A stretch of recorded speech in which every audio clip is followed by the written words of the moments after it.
A partir de este momento estás escuchando el programa radial Ciudadanía en Acción. Es un esfuerzo de las plataformas ciudadanas y es conducido por el ingeniero Rolando Descarpontríes.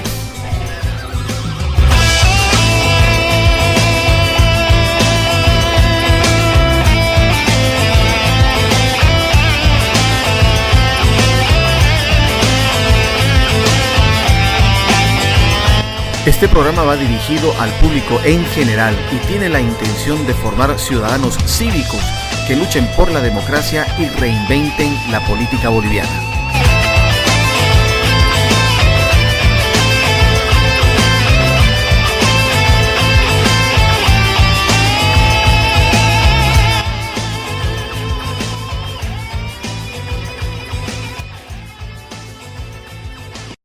Muy buen día a la gente que nos escucha en Santa Cruz y en las provincias cruceñas.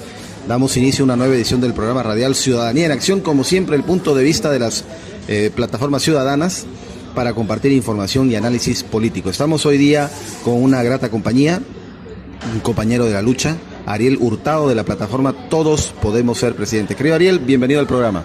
Querido Rolando, muchas gracias por tu invitación. Como vos lo has dicho, compañeros de lucha aquí luchando por el 21 de febrero y muy honrado, ¿no?, de poder acceder a esta entrevista que, como me lo has dicho, sale en casi todas las provincias del departamento de Santa Cruz, y eso es importante, porque es importante que la voz llegue a las provincias, porque a veces las provincias, la información no les llega, a la gente de las provincias por el trabajo no tiene tiempo, y la radio sigue convirtiéndose en el principal medio de comunicación en las provincias. No ha sido desplazado y dudo que lo sea, porque la realidad de las provincias es muy diferente a la ciudad, a la realidad en las capitales, ¿no? Claro que sí.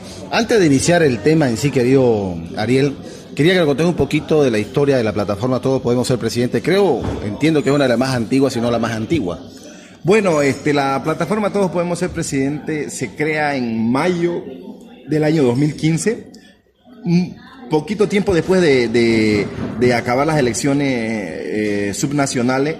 Nosotros nos dimos cuenta que el gobierno ya iba a emprender el plan en marcha para tratar de cambiar la Constitución. Entonces fundamos la plataforma no mediáticamente, sino que, en los medios de comunicación masiva, pero sí en las redes sociales. Nos reunimos, hicimos el grupo y creamos nuestra página Todos Podemos Ser Presidente en mayo del 2015, y empezamos a hacer activismo en las redes en contra de la idea de querer cambiar la constitución política del Estado. Y la verdad que nos fue muy bien, porque llegamos a crear un grupo de WhatsApp con gente de todo el país.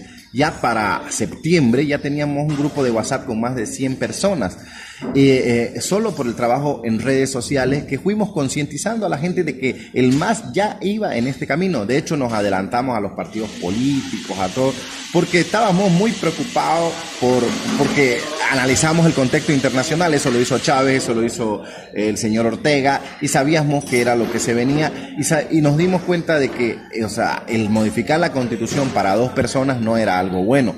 ¿Y por qué creamos el nombre Todos Podemos Ser Presidente? Porque era la esencia, ¿no? Evo Morales quería modificar la Constitución para perpetuarse él en el poder, aduciendo de que no puede haber otro mejor que él. Entonces nosotros dijimos, todos podemos ser presidentes. Los 11 millones, los 4 o 3 millones que podrían estar habilitados para ser presidente mayores de 30 años, cualquiera puede ser, porque nosotros creemos que cualquier boliviano que ame a su patria puede ser presidente. Mira, bueno, esto es para que la gente entienda un poquito y nos ubiquemos de con quién estamos hablando. Uno de los pioneros en la lucha a través de la plataforma. Una preguntita me permito hacerte, querido Ariel. ¿Qué diferencia ves desde la fundación de tu plataforma a los días de hoy, a la actualidad, en lo que es la capacidad o las maneras que se utilizan para poder movilizar a la gente hacia las calles? Hay muchas diferencias, pero siempre cualitativas. Nosotros empezamos con un pequeño y reducido grupo de jóvenes en una época donde había mucha apatía. La gente estaba de acuerdo, los jóvenes estaban de acuerdo, pero había como un sentimiento de no me animo, ¿no? Gracias a Dios, el 21 de febrero el resultado despertó ese león dormido, pero ese león dormido de verdad, ese verdadero león dormido de los jóvenes, ese deseo de inmiscuirse, y hoy Con mucha alegría te puedo decir que las plataformas actuales que se han creado posteriormente a nosotros nos han superado en cuanto a la capacidad de organización, en cuanto a la capacidad de difundir, y también han mantenido esa mística de lucha, de constancia. O sea, para nosotros es una alegría ver cómo se multiplicó esto y se mejoró, porque todo mejora, ¿no? Y los jóvenes que hoy han incursionado, como es tu caso, pucha, hasta pues me animaría a decir que lo han hecho o lo están haciendo mejor que lo hicimos nosotros el año 2016, y eso nos llena de alegría, y no solo en Santa Cruz, ¿no? Sino en todo el país, ver plataformas en todo el país y ver que lo hacen cada día mejor, innovan métodos de lucha que ni siquiera a nosotros se nos ocurrieron. Es una alegría porque eso nos deja la tranquilidad de que esto está para largo y de que no solamente va a ser en esta época, sino que yo creo que durante los próximos 5 años vamos a seguir viendo a las plataformas, están para rato y lo están haciendo cada vez mejor. La verdad que sí, porque yo veo, a título personal te digo, veo que el 21F se está transformando en que, bueno, hay que continuar la lucha, hay que, en definitiva, recuperar la democracia, pero hay gente que se pregunta, ok, una vez recuperemos la democracia, que es el objetivo, ¿cómo reencaminamos el país? ¿Cómo reencaminamos una república que fue desinstitucionalizada, que ya no tiene división de poderes? Quiero ahí que me digas exactamente, o que compartas con el público, el tema de las 5 reformas, que las mencionemos brevemente para poder desarrollarlas. ¿Cuáles son esas 5 reformas que ustedes están planteando para reencaminar lo que es la república? Claro, querido Rolando, y en un minuto, menos de un minuto antes de entrar a las 5 reformas, quiero darte una opinión sobre las plataformas. Yo creo que el movimiento de plataforma no debe desaparecer y debe mantener la mística en esta del 2020 al 2025. ¿Por qué? Porque si bien es cierto, muchas plataformas deben ingresar a la política porque es una obligación de los jóvenes, porque la gente demanda nuevos actores. Fíjate ahorita, o sea, los precandidatos son mayores de 65 años. O sea, imagínate, le estamos debiendo a la sociedad liderazgo. Entonces yo confío en que las plataformas van a seguir, hay que seguir confiando en ellas, y de ellos tienen que salir una nueva camada, una nueva Bolivia, ¿no? Eso como paréntesis. En ese marco, nosotros en este proceso evolutivo pasamos de haber fundado la plataforma Todos Podemos Ser Presidente, hemos pasado en un proceso de madurar, y dijimos que bueno, hay que dar el segundo paso, pero de manera positiva, no meterse a la política de una manera partidaria de entrada. Creemos, a diferencia de los viejos políticos, que antes de un partido, antes de un candidato, hay que pensar qué país queremos, qué república queremos, cómo la queremos a Bolivia, cómo queremos que se maneje. Y en ese marco empezamos a trabajar en un tema ideológico, ¿no? ¿Por qué? Porque es la única manera de cambiar el país. ¿Cómo podemos recuperar la república, como lo has dicho? ¿Cómo podemos sostener la democracia si no hacemos un cambio estructural de sistema? ¿Por qué estamos con este problema actual que tenemos de un presidente que cooptó todos los poderes? Porque teníamos una república débil, teníamos un sistema que permite esto, ¿no? Que permite que los caudillos se apoderen de un instrumento que es la democracia para degenerar en tiranía, en dictaduras plebiscitarias. En ese marco creemos que las 5 reformas, que no son nuestro invento, y eso hay que tener una honestidad, nosotros no nos las hemos inventado, sino que la hemos asumido y adaptado para Bolivia, un trabajo brillante del profesor argentino-peruano Alberto Mansuetti.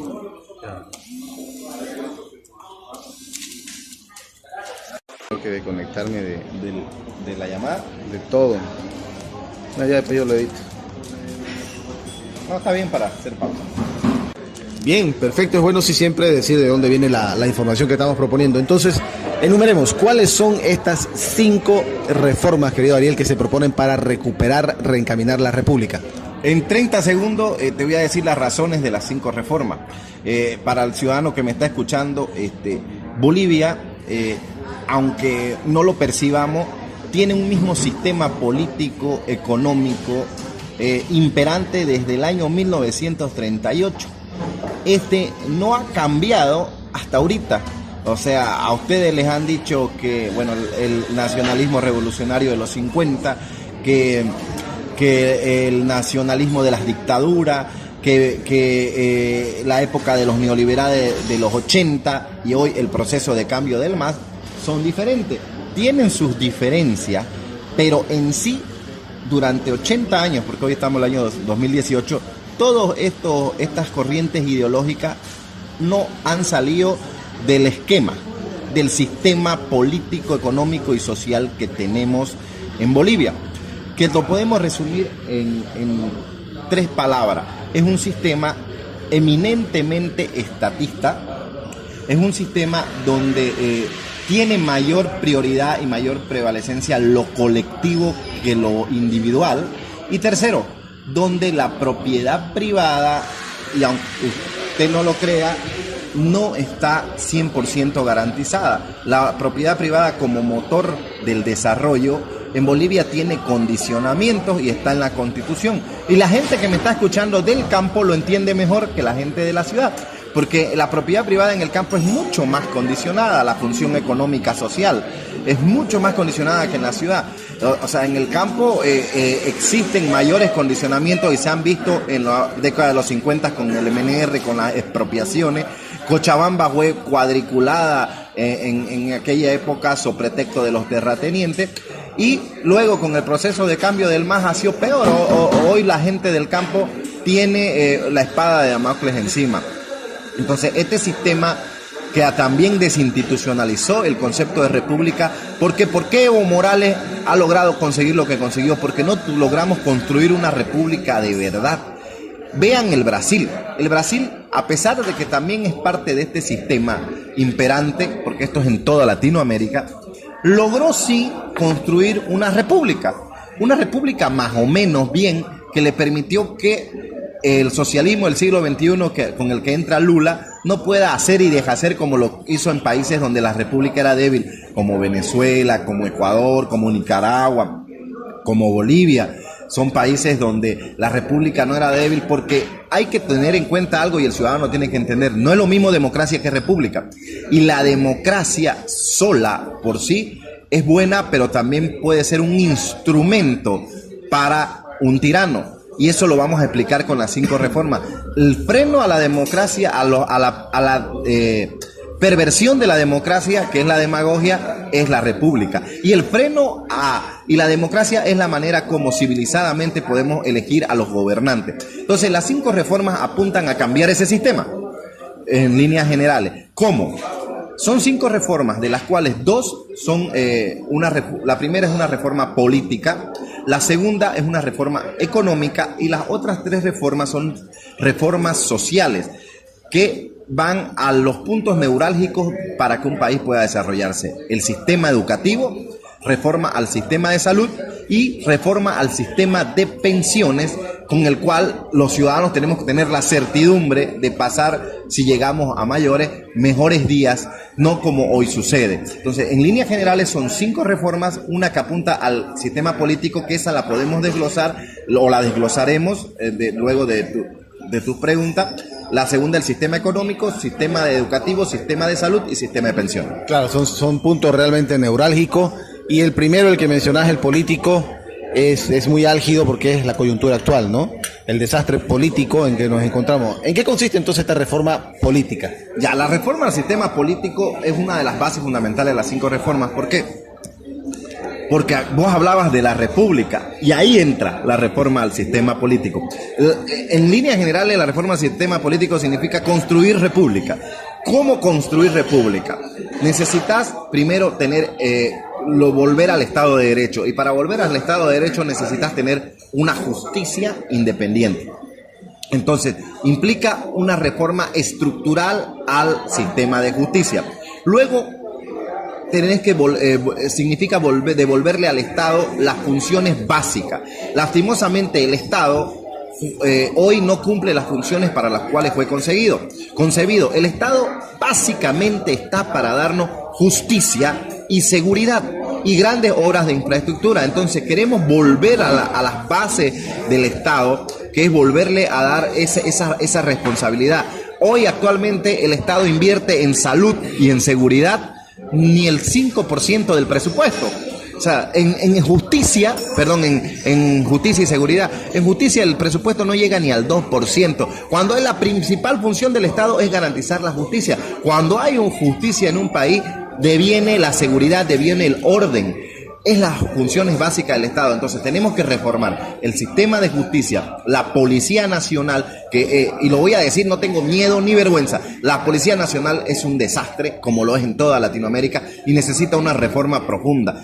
Pero esa reforma implica que el Estado también asuma esa responsabilidad. No puede ser que nuestros policías ganen sueldos de miserable, encima que no tienen una formación adecuada y ni siquiera el equipamiento adecuado. ¿Por qué? Porque el Estado en seguridad no invierte en represión, pero no invierte en darnos seguridad. Las Fuerzas Armadas también necesitan una reestructuración. Y en cuanto a la administración del Estado, no podemos seguir con el centralismo. Bolivia necesita pasar a un Estado o profundamente autonómico o federal. Entonces, los 4 puntos básicos de la reforma política son la descentralización, federalismo o autonomías profundas, reforma a la policía, reforma a la justicia y reforma a las Fuerzas Armadas. Es un tema áspero, la verdad, áspero sobre todo por el tema de la policía, la justicia, las Fuerzas Armadas, porque es donde se apoyan los regímenes autoritarios, sean de izquierda o de derecha. Ahora, podemos profundizar un poquito, por ejemplo, en el caso de la policía, que son los que finalmente reprimen o nos reprimen a los activistas. ¿Qué se puede hacer o qué tipo de reformas específicamente se puede plantear para que la policía no sea utilizada por un gobierno central? Eso es lo que a mí realmente me inquieta mucho. La policía viene siendo utilizada por un gobierno central para reprimir a los diferentes departamentos. Mira, la principal está en la concepción natural de la policía en la Constitución. Si vos te fijas, la policía en la Constitución está constituida como un órgano para proteger a los gobiernos, para proteger al Estado, no para proteger a los individuos. La policía no está concebida, y la forma como la conciben, esa verticalidad y ese centralismo que tiene la policía, sumado al sistema de destinos, hacen que la policía solamente esté al servicio del gobierno de turno. ¿Por qué? Porque si vos, cuando cambias a un policía de un lado al otro, le quitas el amor y la identidad a la región, a la zona donde está. Lo voy a decir fácilmente. Si un policía está 30 años desde que sale trabajando en el pueblo de Montero, Portachuelo o Buenavista, o en Santa Cruz de la Sierra, ese policía se integra a la comunidad, es parte de la comunidad. Cuando el Estado le pida reprimir a sus vecinos, a sus amigos, le va a costar y tal vez se va a sublevar y no lo va a hacer.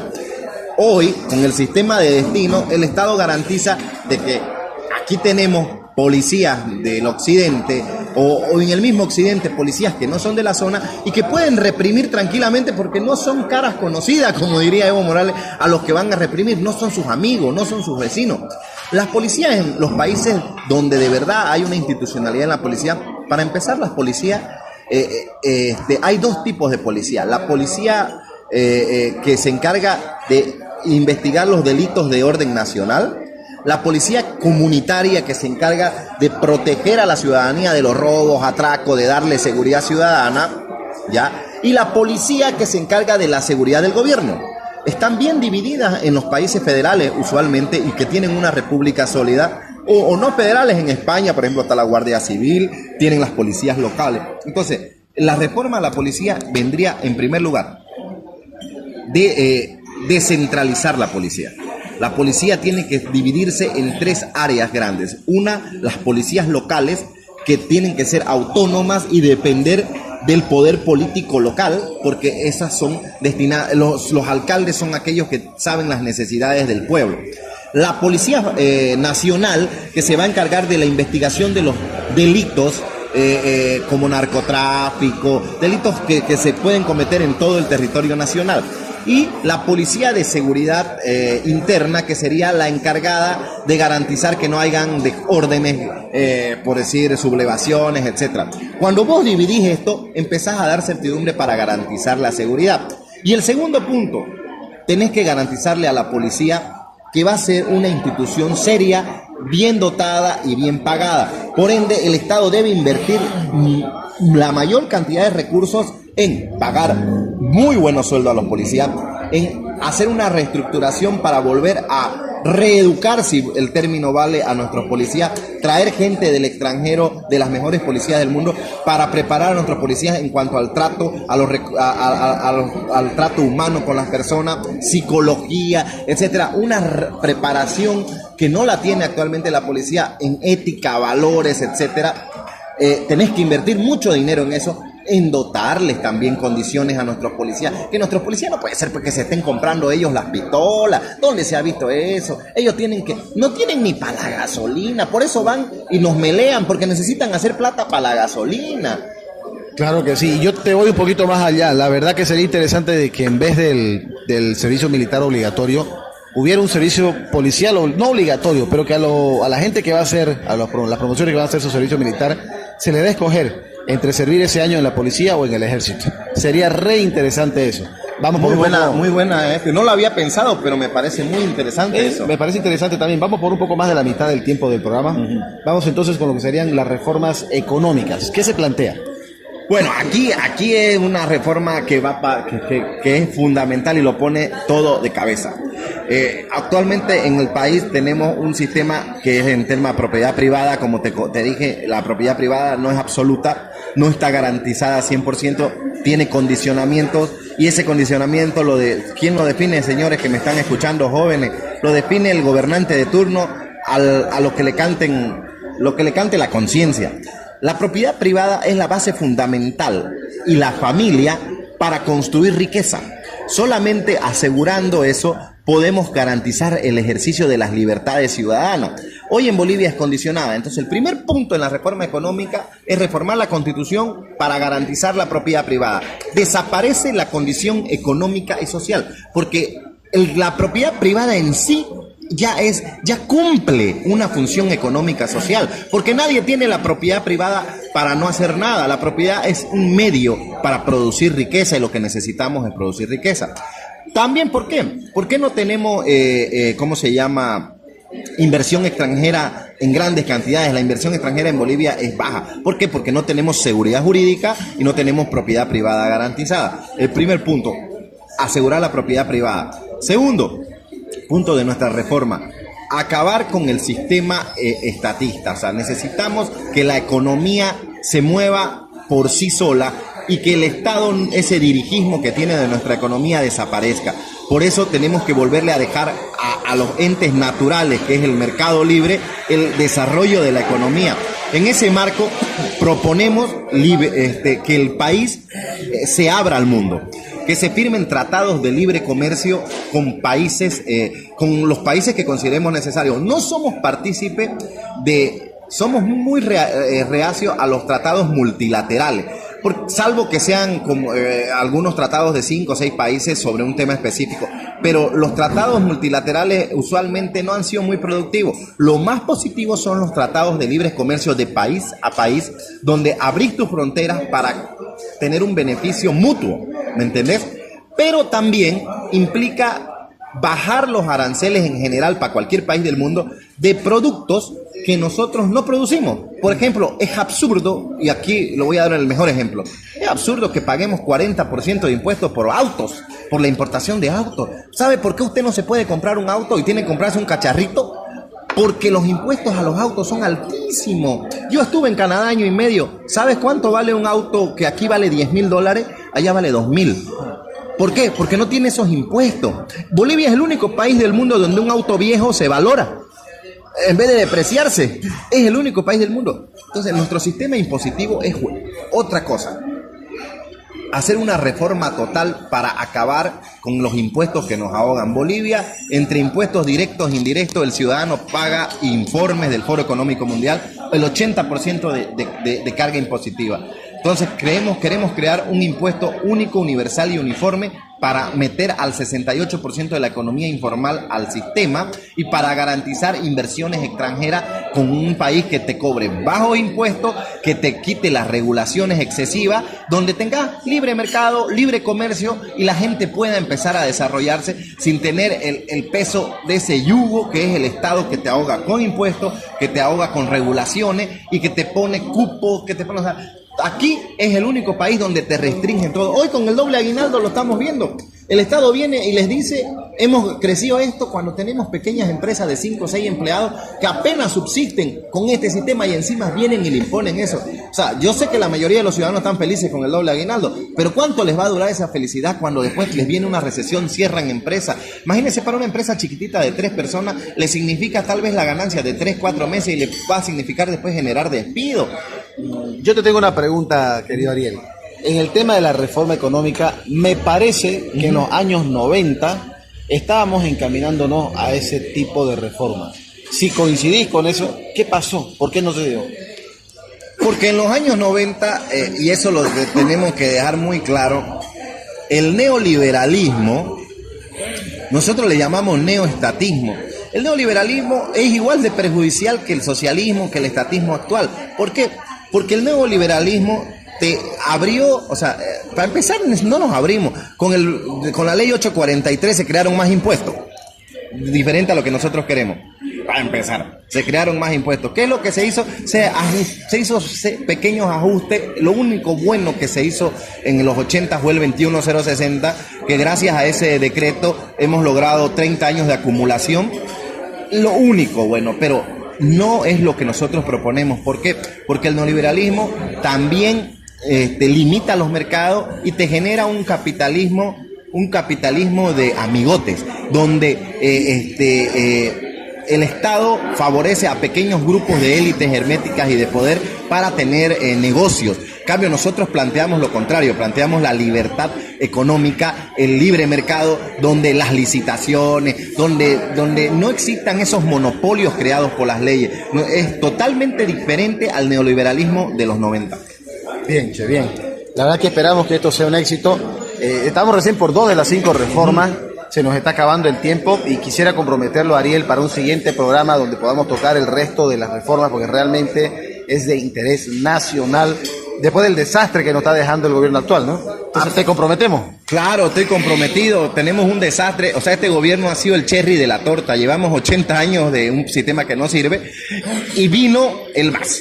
Y el MAS ya es, como dice, la gota que colmó el vaso y nos ha dejado un desastre y necesitamos salir de esto y solo podemos salir con un cambio. ¿Y sabes quiénes lo van a proponer? Los jóvenes, como vos, Rolando, como Eduardo Gutiérrez, que lo acabo de ver pasar hace ratito en la calle. Jóvenes así, jóvenes comprometidos con el futuro. Nosotros somos el futuro, la juventud, y yo le pido a la ciudadanía que vaya creyendo. Hay que creer en los jóvenes de a poquito, porque es la única forma que vamos a cambiar Bolivia. Bueno, querido Ariel, te agradezco mucho tu presencia. Entonces, hasta aquí Ciudadanía en Acción para provincias y para el departamento de Santa Cruz.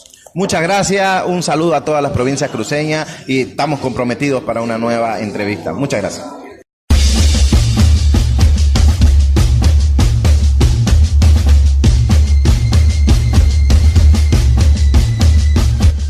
La libertad sin democracia no existe. Y la democracia sin un pueblo educado es imposible. Haz respetar tu voto.